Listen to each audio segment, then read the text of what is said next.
Good evening. What we have learned in Vienna, it's all about infrastructure and service. And in a second step, you can address emotions too. That's important, of course. But if you don't have the services, if you don't have the infrastructure, you cannot address emotions, or not so good. That's what we have learned.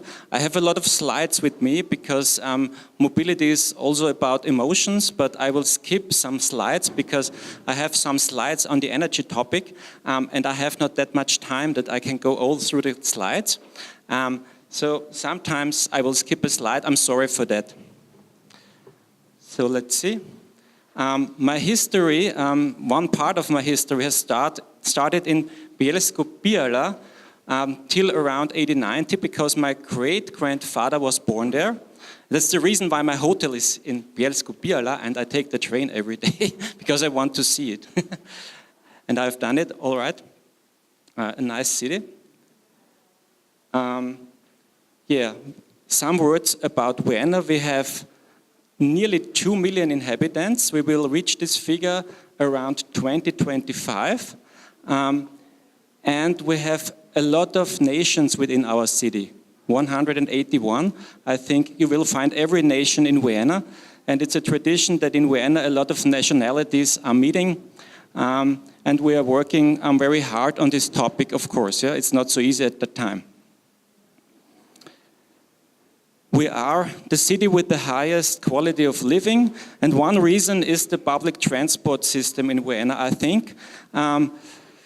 I will skip this now. This is a little advertisement for our city. There were a lot of rankings where we are number one, but I choose this slide because to say that public transport is very important for your quality of life. We have a lot of green areas within the city and we want to preserve the green areas even if we are growing. And we have a national park. We have vineyards in Vienna, so we produce 3 million of wine. We are very proud of this. Next, and we have the water from the Alps. So we have 100 kilometers of pipes to the city, 2 big pipes, and we could serve 3 million of people with water from the Alpine region. This was an investment of people lived 150 years ago. That's about infrastructure. You have to think in long terms. The same is true if we talk about public transport systems. And if you look at all the railways we have, most of the investments were done 150 years ago or 100 years ago. And now we try to preserve this infrastructure, we try to work with this infrastructure. Even in Austria, we're building it back in some regions. It's a problem, of course.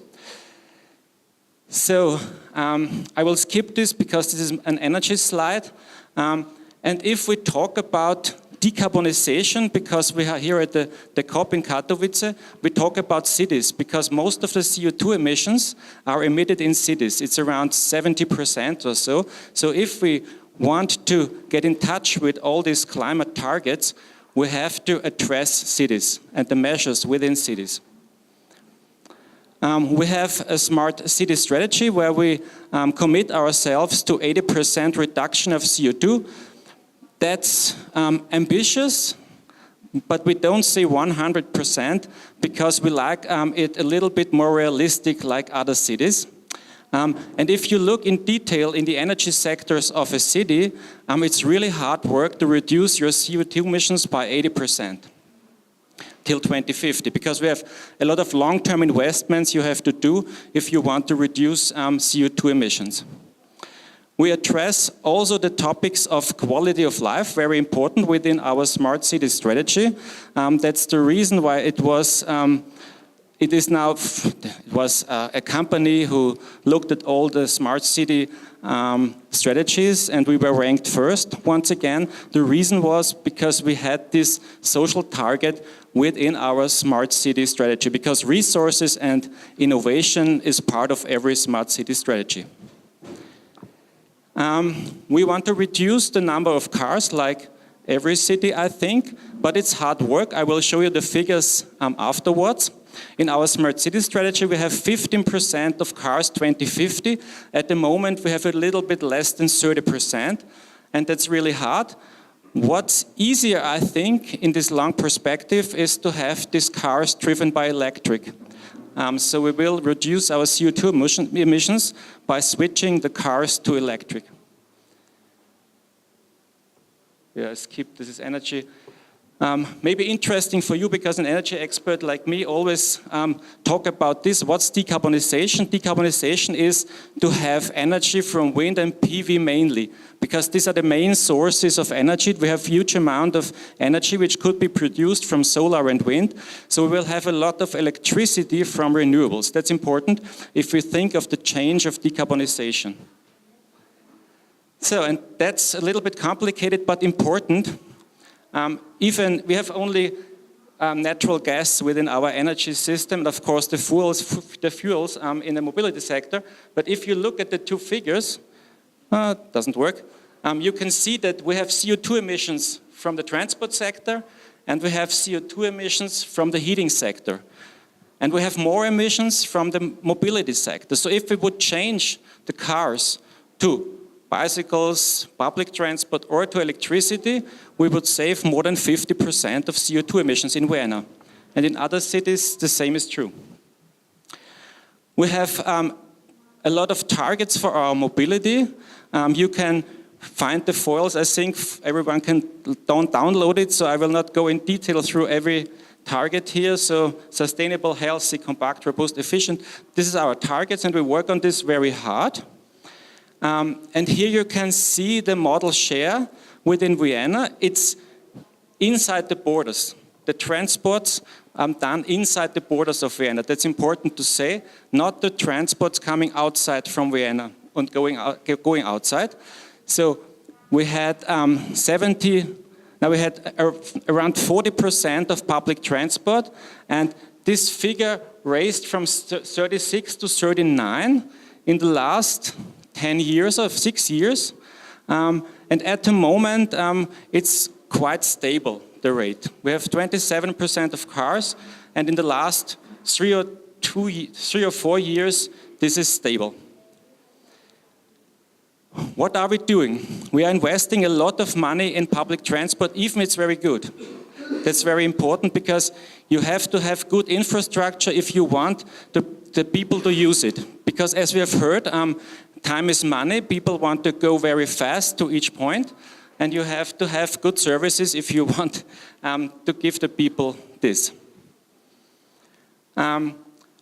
This is for reading it afterwards. I have some slides where you can read all the investments of the city done in the public transport system, in the bicycle system, and in the system for the walkers. So we have a very good system, but we're still investing a lot of money in trams and tubes and so on.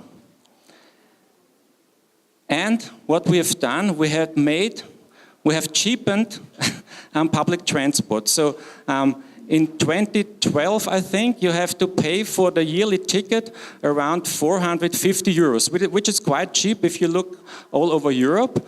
And we have reduced it to €1 per day. And the number of tickets, as you can see, has nearly doubled. And we have now more people using public transport yearly ticket than having a car.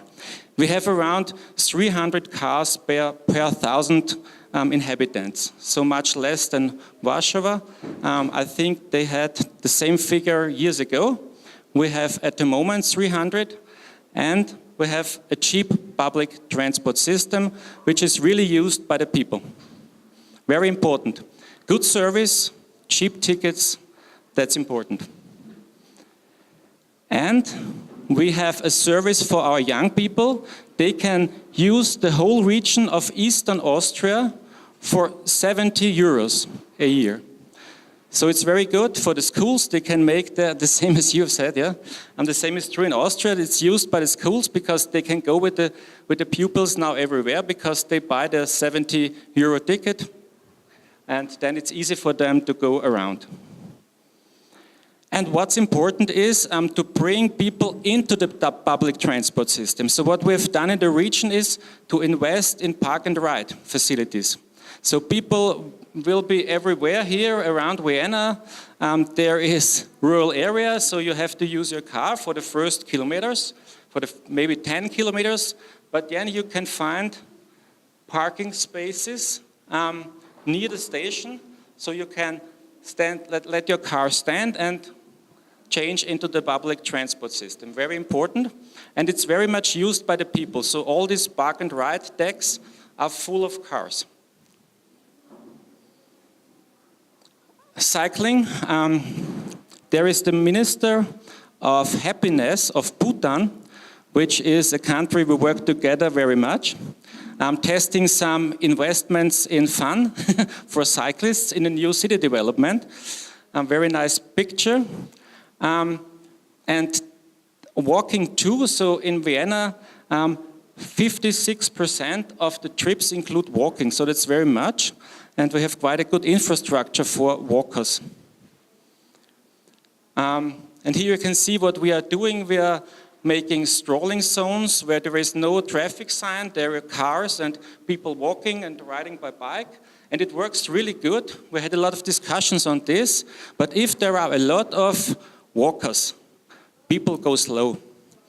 Sometimes they don't go to these areas because there are so much people walking, but in the morning or when it's not so dense, cars are going through this, yeah, and the bikers too. Works very well. Pedestrian zones, of course, and here you can see broad ways for walking, very important, yeah. Here you can see that we are, let's see where it is.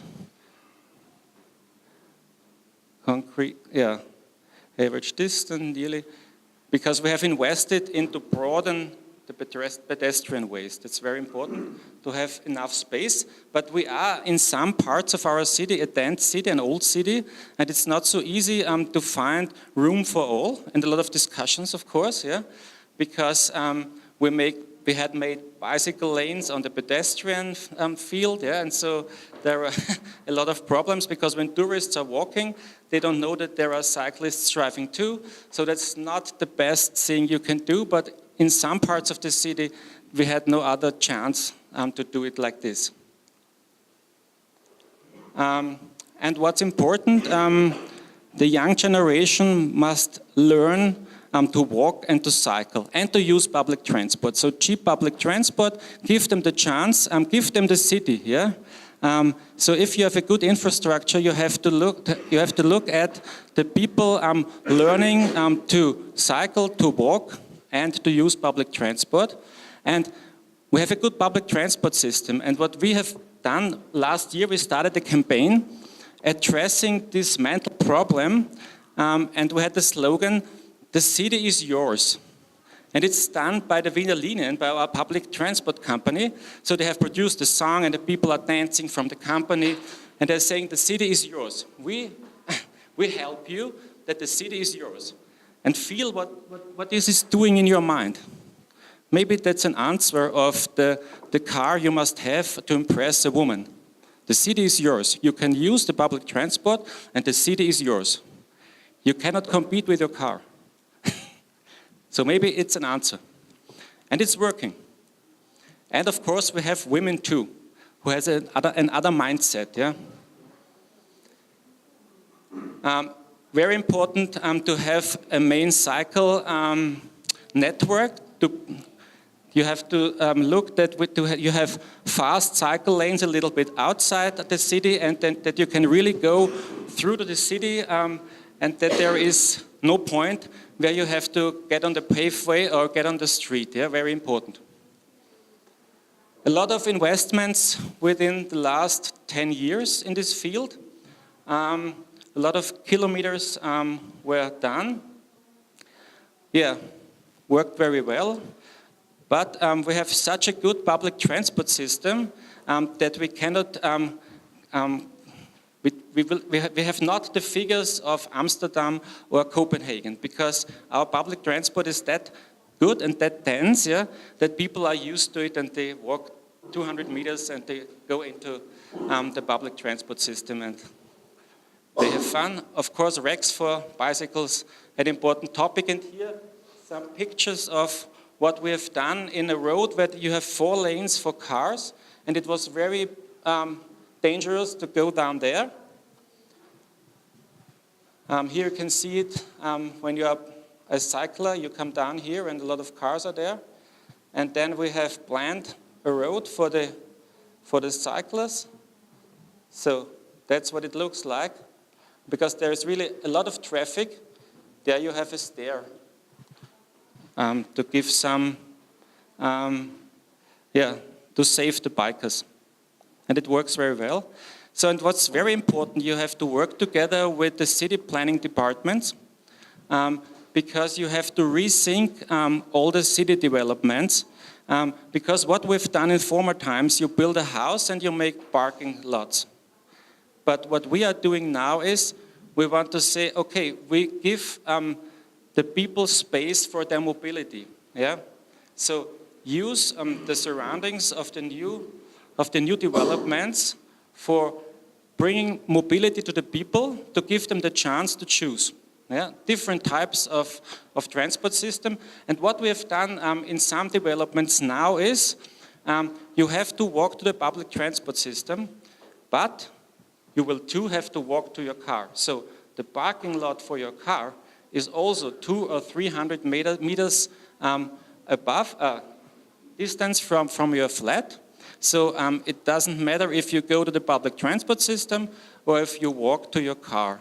Very important. First decision in the morning, I go to the lift, go down into the car, drive your car. No.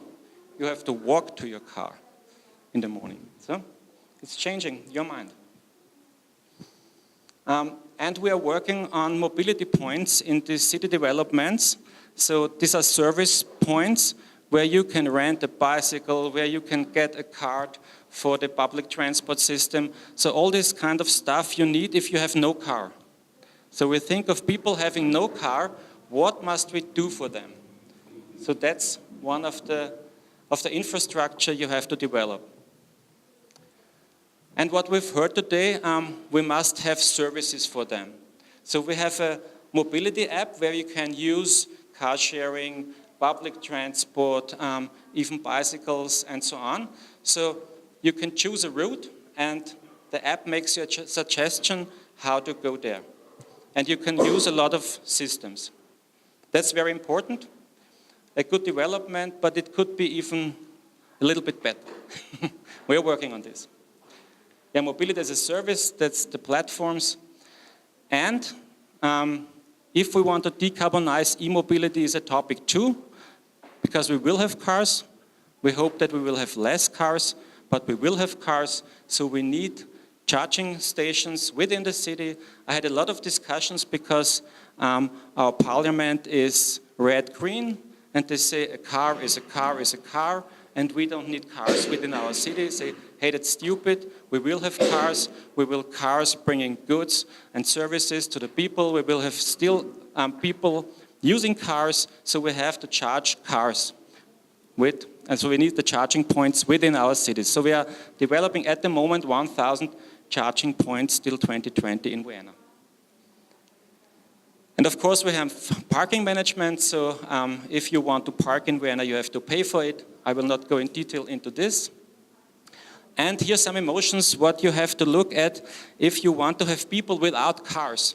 Always think on, you have people in the city, we have 700 people without car and 300 with car. So we think of the 700 without car. So what's important? Good local supply, that you can shop your goods, your everyday goods. We need public spaces that are livable, yeah? Because they cannot go far away, they want to have livable spaces near. We need streets that are given back to the people, to the walkers and the cyclists, mainly the walkers, yeah? So think first walker, then cycler, yeah? And then the cars, okay. They must go through it when there are no walkers on the street. Because that's such a street, but that's part of the street where you can, I don't know now. Because there is an area where you cannot go by car, and then there's an area where you can go by car. I think that's the pedestrian area. And make your city attractive. That's a bridge built over the tube where you can make party and attracts the dance city very much. Sometimes we are using the parking lots for giving it to the people for some weeks so they can have the public space there. So that's very, people like it very much, but it's only for some time, yeah? Yeah, thank you. Some impressions from Vienna.